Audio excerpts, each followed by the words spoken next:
The Bugle Award was created in 2005 to recognize the outstanding contributions of the media in support of disabled American veterans and the programs of the DAV. In a time when the national media seems determined to shy away from reporting on the human cost of war, a few brave reporters are rejecting the trend. One of those intrepid reporters is Chris Vanderveer of Denver's KUSA TV Channel 9.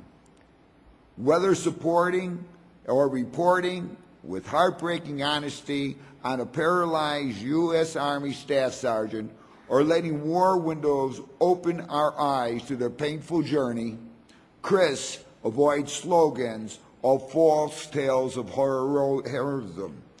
Knowing there are moments in life for which there are no words, he allows the story to tell itself.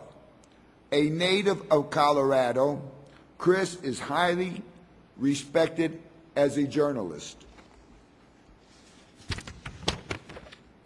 Chris's dedication and professionalism have earned him 19 regional Emmy Awards, 8 regional Edward R. Murrow Awards, and a host of other honors. But it is his coverage of military service members and families who pay the cost of war that has earned him our recognition here today. Let's take a look at some of Chris Vanderveer's amazing work.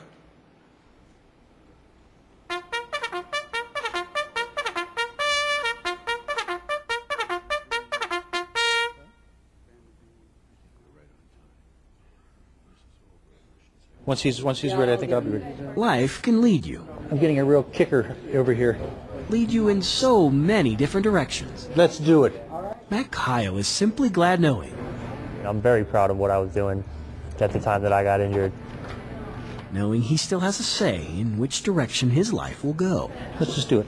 A year ago, a sniper's bullet split his spine in Iraq. The impossible just takes a little longer. Now he's ready to be the star of a public service campaign, strange to think, says his wife Tracy.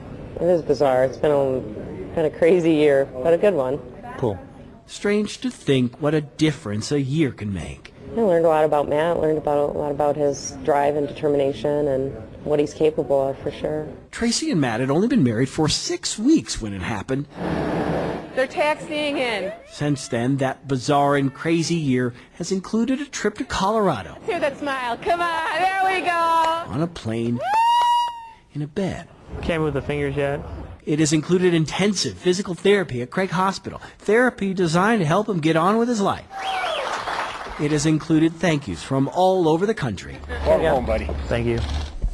And it has involved getting to know each other once again. I think I've just watched our love grow and closer together. His left arm moves, his other arm and his legs do not. That has not changed. Yet today there are no machines keeping him alive. Tracy says their experience has taught them they should now help other members of the military when their lives are forever changed. Chris Vanderveen, 9 News.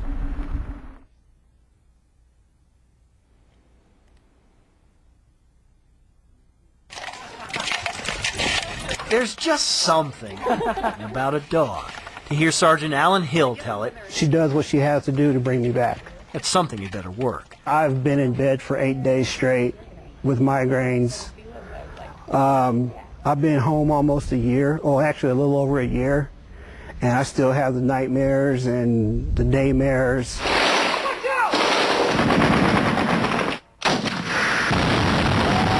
It's called PTSD, post-traumatic stress disorder. All kinds of therapies have been recommended. Now the list will also likely include... Okay, Samba, let's go. Service dogs. Let's go. When they begin to feel anxious, we let that anxiety go down their arms, into their hands. They pet their dogs. The anxiety and those feelings go onto the dog, and the dogs just shake it off. Exhibit number 1. And with things going the way they are now, oh man.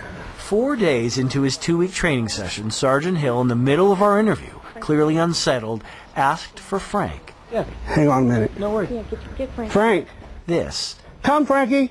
This is what they're here for. Good girl. Good girl. They are non-judgmental. They're safe.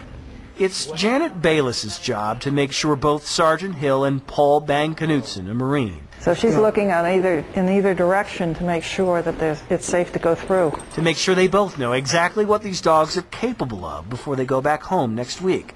Of the 50-plus commands the dogs know, one includes And I will not crowd his personal space because the dog is blocking that. providing a buffer. And if this ultimately helps, then that alone makes this trip to Colorado well worth it.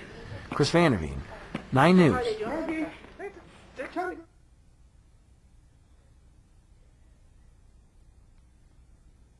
It was a Sunday evening watching Grey's Anatomy. Amber McElroy's story begins on January 22nd, 2006. I went to the door. There were 3 gentlemen in Air Force Blue standing there. Very few words in the English language. The speech that nobody wants to hear. Very few have the power to turn a wife into a widow.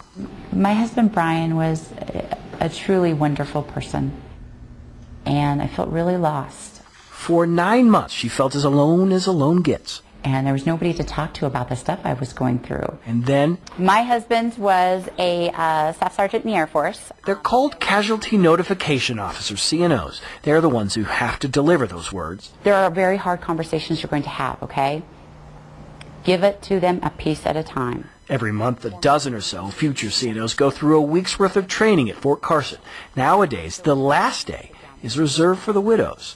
Hello? They do some role-playing, and yes, it's awkward. Yes, is Jake okay? Phone calls to report an injury, face-to-face conversations to report a death, just like in real life. On behalf of the Secretary of the Army, we regret to inform you That person role-playing knows that you've heard those words before. Amber also tells them exactly what their job will be like. It's painful each and every time. Someone has to let the storytellers know how to begin the story. We will be carrying our loved ones with us for the rest of our lives. All the while letting them know it's not the end. Words like widow are okay. They become kind of badges of honor almost. Chris Vanderveen, 9 News.